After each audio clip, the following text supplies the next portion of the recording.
வீட்டு சுத்திகரிக்கிற மாரி, நம்ம உடம்ப குளிச்சு சுத்திகரிக்கிற மாரி, நம்முடைய ஆத்துமாவை குளிச்சு நம்ம சுத்திகரிக்கணுங்க.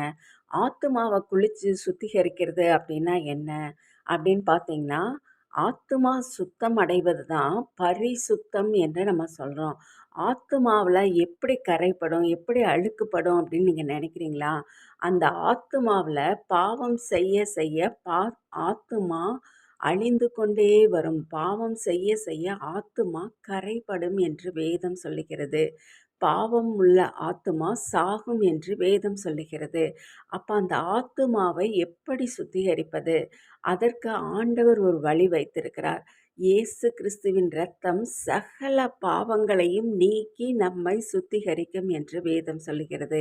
அப்படியானா ஆண்டவருடைய இரத்தத்தினாலே நம்முடைய பாவங்கள் மன்னிக்கப்பட்டு, அந்த இரத்தத்தினாலே நம்முடைய ஆத்துமா கழுவப்படும்போது பார்த்தீங்கன்னா, நம்முடைய ஆத்துமா சுத்திகரிக்கப்படும். அதைத்தான் முழு பரிசுத்த நிலையை நாம் எட்ட முடியும். பரிசுத்தம் இல்லாமல் ஒருவனும் தேவனை தரிசிப்பது இல்லை.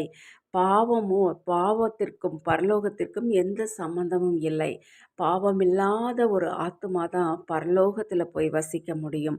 பாவம் இல்லாத உலகமாக பரலோகம் இருப்பதினால, அப்படிப்பட்ட இடத்திற்கு போக இந்த பரிசுத்தம் தேவையாய் இருக்கிறது. இந்த பரிசுத்தத்தை நாம் பெற்றுக்கொள்வோமா?